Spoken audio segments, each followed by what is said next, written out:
Hello everyone, welcome back in my YouTube channel Noble chemistry classes. Last video के अंदर हमने types of ions, cations, anions and ionic bond and covalent bond के बारे में discuss किया था। Now today we will discuss about properties of ionic and covalent compound. First of all, the first question is arise that what is ionic compounds and what is covalent compound. Now ionic compounds are those compounds which contain ionic bond, जिनके बीच में ionic bond होता है, जिन compounds के बीच में, उन्हें हम कहते हैं ionic compounds. And those compounds which contain covalent bond, now these are called covalent compounds. और जिन कंपाउंड्स के बीच, जिन एलिमेंट्स के बीच में हमारे पास कोवलेंट बॉन्ड होता है, तो उसे हम कहेंगे कोवलेंट कंपाउंड. तो now first of all we will discuss about properties of ionic compound.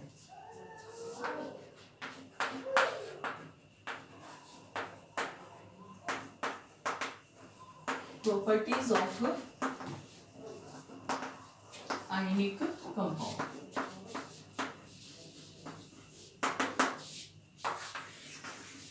Now, first properties of ionic compound is that ionic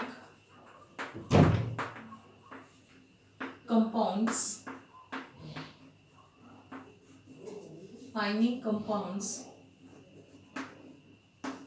usually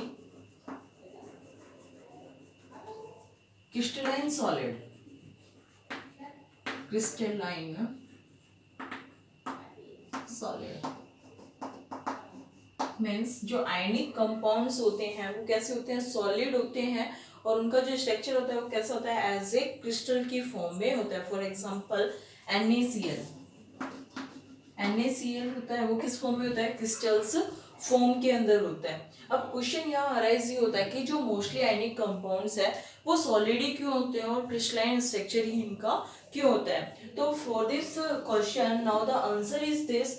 जो आयनिक कंपाउंड्स होते हैं, उन आयनिक कंपाउंड्स के अंदर एक में पॉजिटिव चार्ज होता है और एक में क्या होता है, नेगेटिव चार्ज होता है. For example here sodium chloride. Now sodium have positive charge and chlorine have negative charge. Now both the atoms are attract to each other with positive and negative which are oppositely charged. भाई oppositely charge होते हैं तो वो एक दूसरे को क्या करते हैं, अट्रैक्ट करते हैं. और इनके बीच में जो फोर्स ऑफ, क्योंकि आयनिक बॉन्ड हमने पढ़ा था, आयनिक बॉन्ड क्या होता है, ionic bond is that bond which is form by the complete transference of an electron. जो कंप्लीटली ट्रांसफरेंस ऑफ इलेक्ट्रॉन्स के थ्रू बनता है, दैट इज आयनिक बॉन्ड.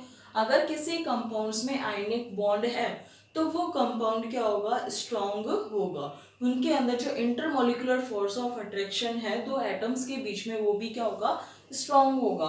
तो यहाँ पे जो सोडियम और क्लोरीन एटम है, इनके बीच में जो फोर्स ऑफ अट्रैक्शन है वो बहुत ज़्यादा होता है, जिसकी वजह से ये कैसी शेप में, सॉलिड फॉर्म में होते हैं. और इनका जो स्ट्रक्चर होता है वो कैसा होता है, क्रिस्टलाइन होता है. Now second is ionic compounds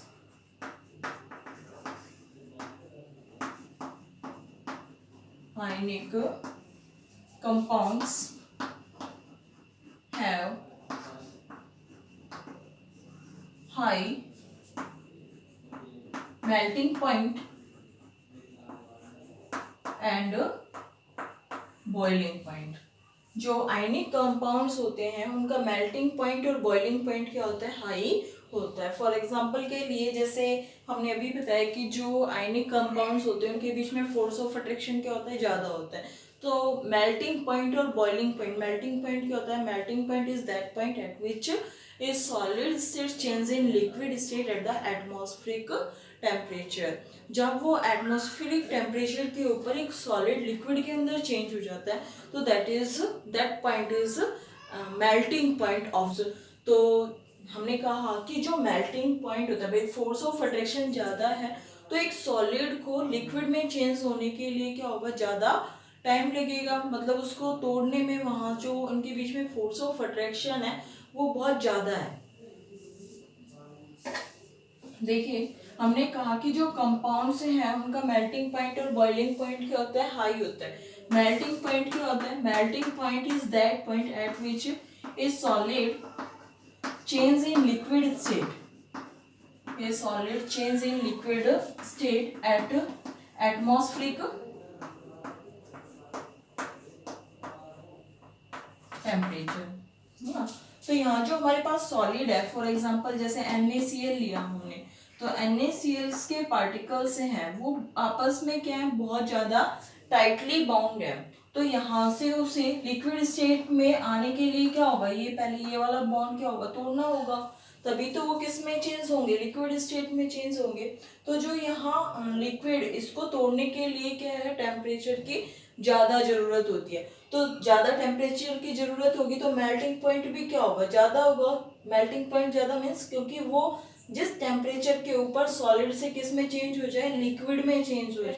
ionic compounds have high melting point and boiling point, boiling point भी क्या होगा, when in liquid change in gaseous states at atmospheric temperature. तो जो लिक्विड है उसको गैसियस स्टेट में चेंज होने के लिए इनके बीच में कुछ ना कुछ फोर्स ऑफ अट्रैक्शन है, यानी कि पहले इस फोर्स ऑफ अट्रैक्शन को क्या होगा, ये तोड़ेगा, उसके बाद किस में चेंज होगा, गैसियस मॉलिक्यूल्स के अंदर चेंज होगा। तो यहाँ जो ये फोर्स, ये जो बॉन्ड है इन दोनों एटम्स के बीच में, उसे तोड़ने के लिए हमें ज्यादा टेम्परेचर की जरूरत होगी। That is why here melting point and boiling point of ionic compounds are high. Ionic compounds conduct electricity in molten state. मॉल्टन state का मतलब होता है लिक्विड स्टेट। जो आयनिक कंपाउंड्स होते हैं वो इलेक्ट्रिसिटी को कंडक्ट करते हैं लिक्विड स्टेट के अंदर। अगर क्वेश्चन ये इस तरह से भी आ सकता है कि why ionic compounds do not conduct electricity in solid state but conduct electricity in मॉल्टन state, explain why. तो सॉलिड स्टेट्स के अंदर क्या होता है कि जो सोडियम क्लोराइड है, जैसे हमने अभी एग्जांपल लिया था NaCl, जो सोडियम क्लोराइड है ये किस फॉर्म में है, सॉलिड स्टेट में है। तो यहाँ पे कोई भी आयंस प्रेजेंट नहीं है। तो जब इलेक्ट्रिसिटी है वो प्रोड्यूस किसकी वजह से होती है, due to flow of ions की वजह से। तो यहाँ कोई आयन ही नहीं है तो इलेक्ट्रिसिटी कंडक्ट नहीं होगी। लेकिन जैसे ही हम NaCl को किस में डालेंगे, मॉल्टन स्टेट यानी कि वाटर या फिर किसी लिक्विड स्टेट के अंदर डालेंगे, तो ये डिसोसिएट हो जाएगा किसके अंदर, Na positive and Cl negative. जैसे ही इसको हम डालेंगे किसी भी लिक्विड स्टेट के अंदर तो ये किस में चेंज हो जाएगा, Na पॉजिटिव और Cl negative, where Na positive and Cl negatives are ions. Now due to flow of ions electricity is produced. Now the answer of this question is that in solid state sodium chloride does not dissociate into form of ions, but when we dissolve in molten state, now it becomes Na positive and Cl negative ions, which are ions, and due to flow of ions electricity conduct in molten state. Ionic compounds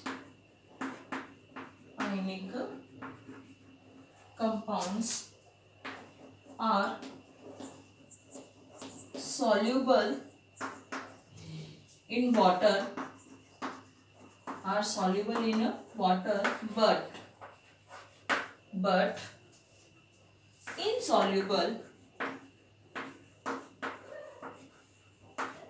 but insoluble in organic compounds.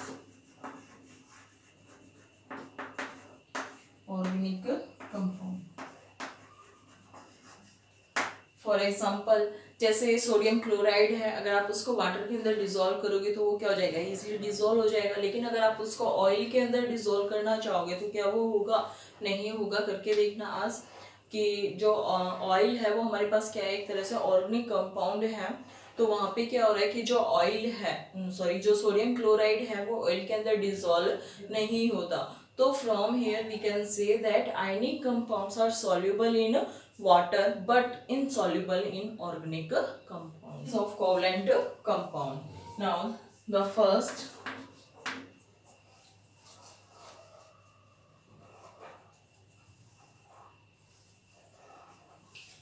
covalent compounds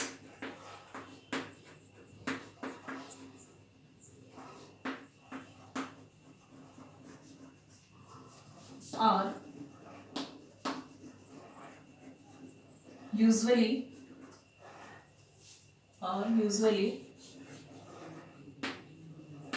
gases and liquid, and some of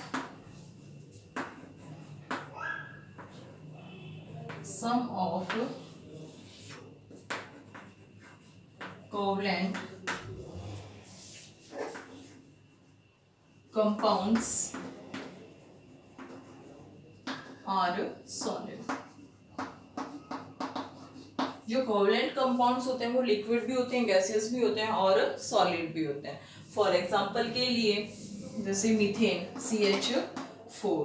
now CH4 is a covalent compound because in carbon and hydrogen there is a covalent bond. Now CH4 is a methane which is a gas. Sulfide CS2, carbon tetrachloride CCl4. Now carbon disulfide is a liquid, and carbon tetrachloride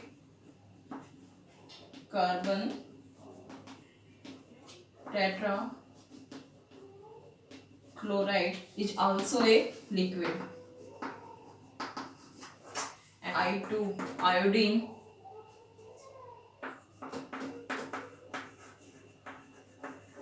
is a solid. Now that in between carbon, hydrogen, carbon, sulfur, carbon and chlorine and iodine. So they are covalent compound. From here CH4 methane is a gas, CS2 carbon disulfide and CCl4 carbon tetrachloride are liquid, and iodine is a solid. Now compounds have low melting point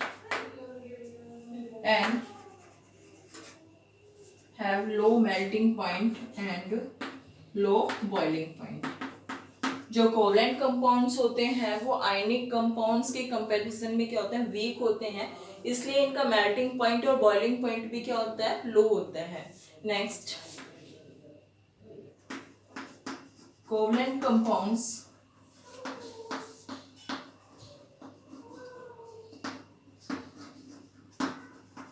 do not conduct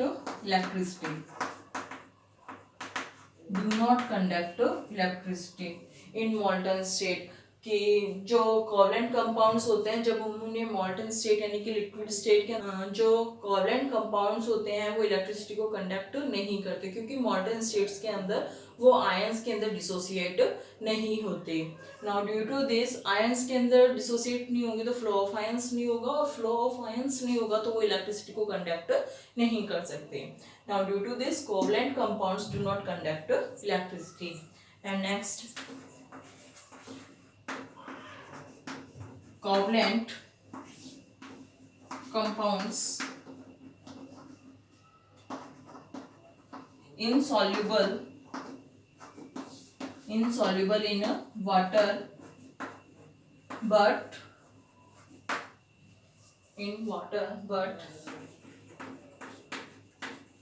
soluble in organic compound.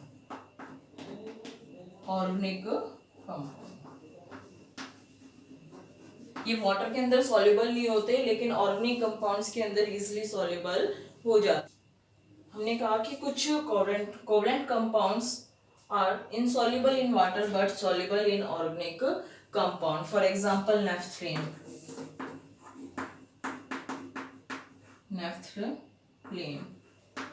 Is soluble insoluble in water. Naphthalene क्या होता है, जो insoluble in water होता है लेकिन soluble in organic compounds होता है. Some of covalent compounds are also soluble in water. For example, glucose, sugar, that is covalent compound. Sugar is C12, S22O11.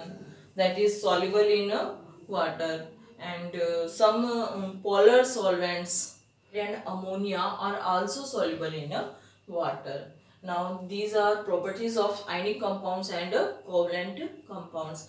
Now we will proceed some important points. How to make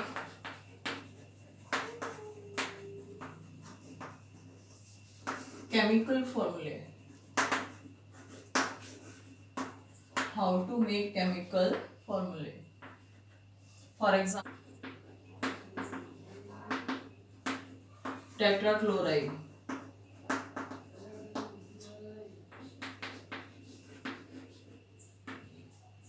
hydrogen sulfide,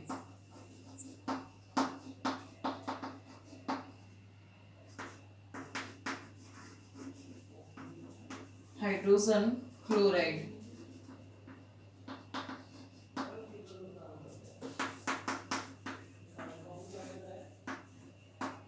magnesium oxide,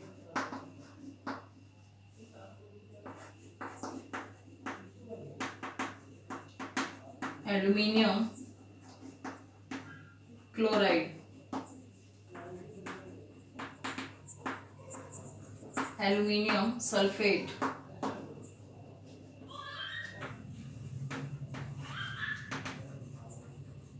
sodium sulfate,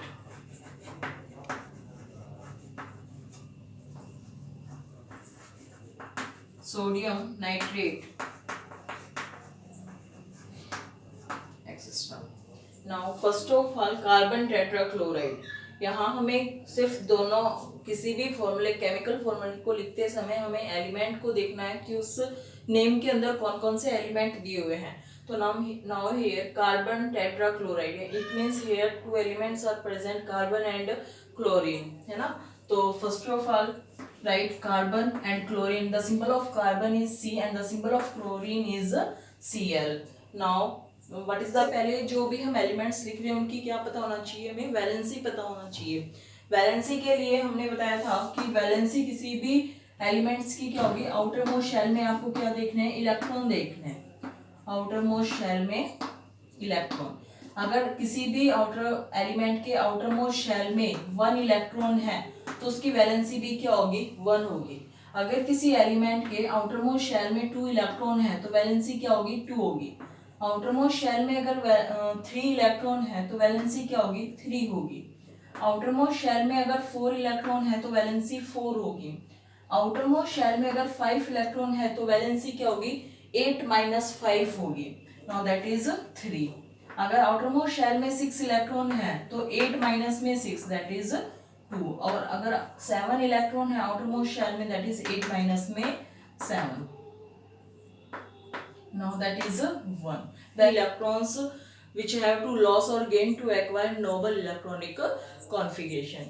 Now अगर 1 electron है outer most shell में तो वो electron को loss करेगा. अगर outer most shell में 2 electron है तो 2 इलेक्ट्रॉन लॉस करेगा. अगर आउटर मोस्ट शेल में 3 इलेक्ट्रॉन है तो वो 3 इलेक्ट्रॉन को लॉस करेगा. अगर आउटर मोस्ट शेल में 4 इलेक्ट्रॉन है तो ना तो इलेक्ट्रॉन को लॉस करेगा ना इलेक्ट्रॉन को गेन करेगा, सिर्फ वो शेयरिंग करेगा. अगर आउटर मोस्ट शेल में 5 इलेक्ट्रॉन है तो वो नोबल इलेक्ट्रॉनिक कॉन्फ़िगरेशन को एक्वायर करने के लिए 3 इलेक्ट्रॉन को गेन करेगा. अगर आउटर मोस्ट शेल में 6 इलेक्ट्रॉन है इलेक्ट्रॉन्स को गेन करेगा नोबल इलेक्ट्रॉनिक कॉन्फ़िगरेशन को एक्वायर करने के लिए. अगर आउटर मोस्ट शेल में 7 इलेक्ट्रॉन है तो वो 1 इलेक्ट्रॉन को गेन करेगा नोबल इलेक्ट्रॉनिक कॉन्फ़िगरेशन को एक्वायर करने के लिए. ठीक है, यहाँ से हमें पता चल गया. सबसे पहले वैलेंसी का पता लगाने के लिए हमें सबसे पहले क्या पता होना चाहिए, एटॉमिक नंबर पता होना चाहिए. Now here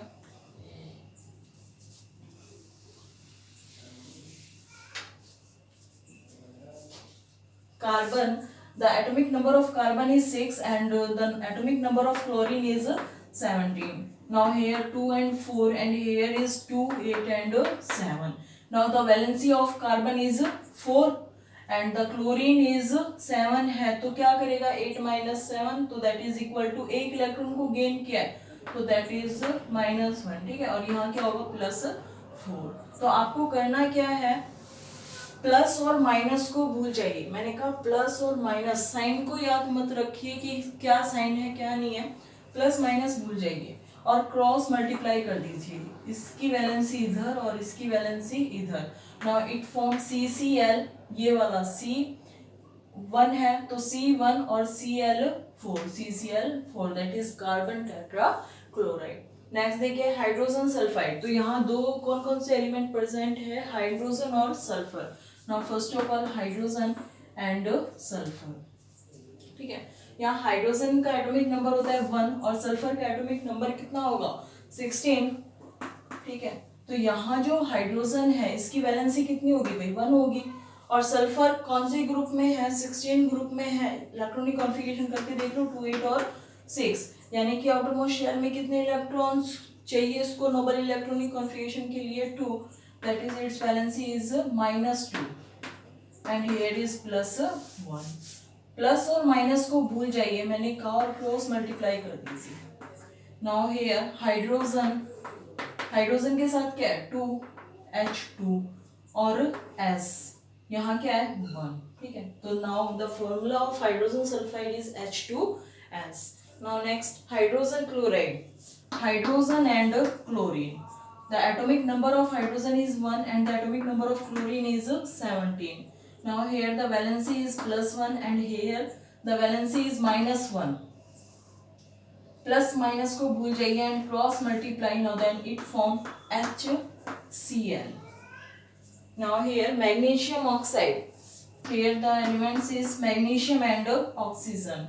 Now the atomic number of magnesium is 12 and the atomic number of oxygen is 8. Here is valency is +2 and here is valency is -2. +2 से -2 क्या हो गया cancel out, now it form magnesium oxide MgO. And now next aluminium chloride Al and Cl, aluminium and chlorine. Now here the atomic number of chlorine is 13 and here is 17. Now 2 8 3 and here is 2 8 7. Now here is +3 and here is -1.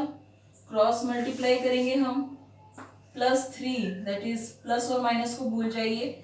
Now it form Al1 Cl3, aluminium chloride. And next is aluminium sulfate. Here is Al and sulfate SO4. Now the charge on sulfate is -2 and here is +3. Now cross multiply, plus और minus को भूल जाइए और cross multiply कीजिए। Now it form Al, यहाँ 2 है तो 2 and SO4 thrice, SO4 thrice. Now next is sodium sulphate Na sulfate SO4. Here is +1 and here is -2. Now the cross multiply, now it forms sodium sulfate Na2SO4. And next is sodium nitrate. Here is Na and here is NO3. The valency charge on nitrate is -1 and here is +1. +1 is cancelled out, -1. Now it forms NaNO3. I hope आज की video आपको पसंद आई होगी। अगर आपको video पसंद आई है तो कमेंट बॉक्स में कमेंट करके जरूर बताएं, और अगर आप मेरे चैनल पर नए हैं तो इसे सब्सक्राइब करना ना भूलें और मेरी वीडियो को ज़्यादा से ज़्यादा शेयर कीजिए। Thanks for watching.